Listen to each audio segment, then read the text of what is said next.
Hello, everyone. I'm Ginger Healy, your host for Inside TSS 2020 ATN. And today is kind of a special interview for me. Many of you know me just as a host and the parenting director, but how I became the parenting director was because of my history being a mom to a child who has experienced trauma. And today I get the special opportunity to introduce you to an important person in my life, Collin Healy. Hello, thank you. Welcome, Collin. Thank you so much. I appreciate this. So Collin is my son. He gets his good looks from me. Not really, but I like to say that because he is so good looking. And Collin is participating in our TSS conference. He is going to be on the young adult panel. It's hard to believe that Collin is an adult because he's my little boy. But you can see that he's an adult, and I am so proud of Collin. And Collin, do you want to kind of tell a little bit about yourself and maybe why you are participating in the young adult panel at our TSS conference? Yeah. So I'm adopted from Romania, and for me, I think the biggest reason why I want to participate in this youth council thing is because I want to be able to let people know what we go through, what people that are adopted go through, and what trauma really is like. Because people don't always understand. They don't always know what goes on in our head. They don't know the inner battles that we're having. And I want to be able to share that with others, be able to help them really see what we're struggling with and how they can help us, but also how they can help their students and help out their children. That's really great. That's kind of, I'm proud of you because that's not easy.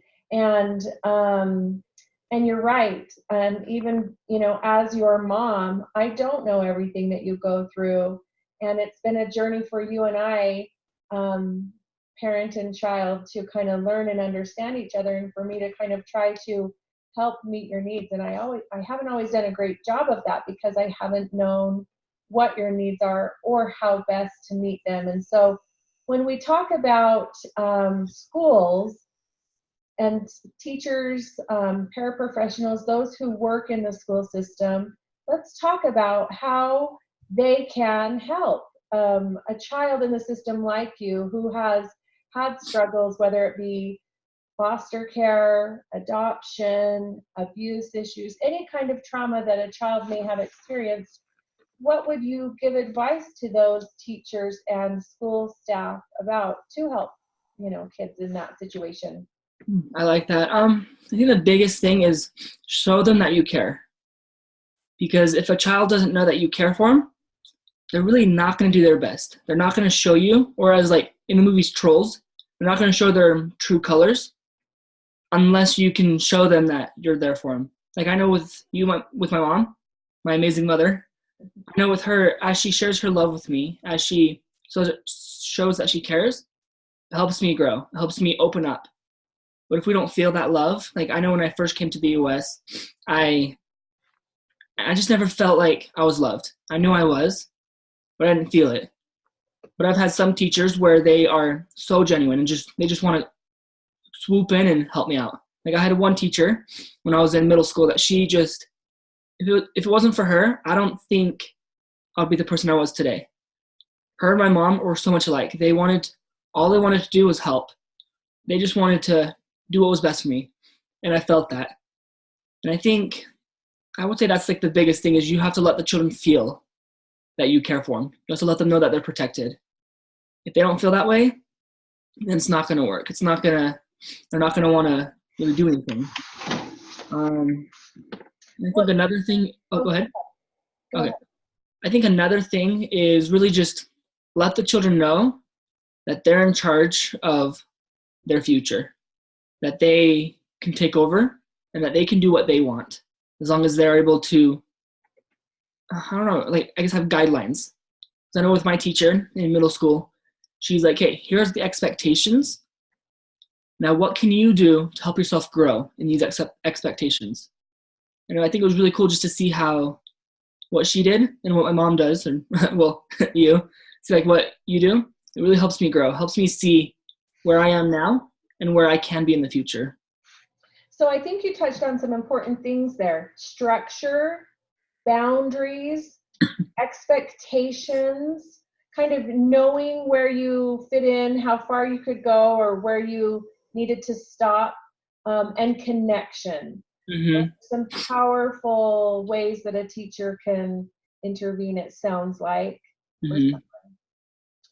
Can you maybe touch on, as we start to wrap up here, some things that didn't work? Mm-hmm. I think that things, I know like one thing that really didn't work was, so I had another teacher in middle school. I don't know why I keep going back to middle school, but It's a tough age. it is. But I know what, like one teacher, she's like, you got to do this. Come on.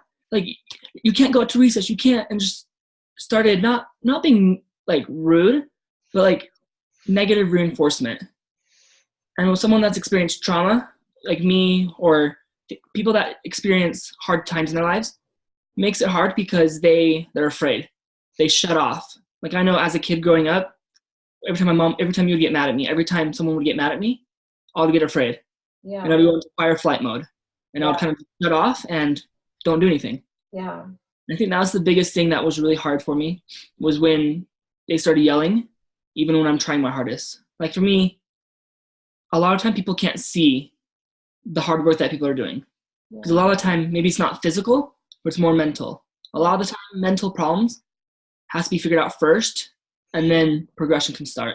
I think that was the biggest thing that I had a hard time with teachers, was they wanted immediate progression. They wanted immediate stuff like that, but they really didn't see. They really didn't see who the person really was. They didn't really see what they were struggling with. I think that's what really causes a lot of children to shut off during school, to shut off while people are talking to them, is because they don't feel like they're listening. They don't feel like they're really understanding what's going on. Does that answer? It completely makes sense. I do know that a lot of kids with trauma, and that is what happens, is you go into that fight, flight, freeze mode, and yours definitely is freeze and flight. And that can be hard. Sometimes I think teachers saw it as defiance, or, they didn't see it for what it was, that it was a scared child who was paralyzed and really just needed someone to get down on your eye level and say, Bud, is there anything I can help you with right now, or do you need a break, rather than sending you straight to detention or whatever. So, Well, Collin, we could talk all day, because we do at our house, we talk all day. But for this purpose, we're going to wrap up, and thank you for being vulnerable and brave. And this makes us really excited for the rest of the youth panel and you to really be honest with us and teach us what works and what doesn't, and how we can better help those that follow in your footsteps. Any last words? I'm excited to be able to be on the youth council or the youth panel. I'm super excited just to let teachers know really what we go through and how they can really help us grow and how they can help us become our better selves. Awesome. All right. Happy New Year. Happy New Year. Thank you so much.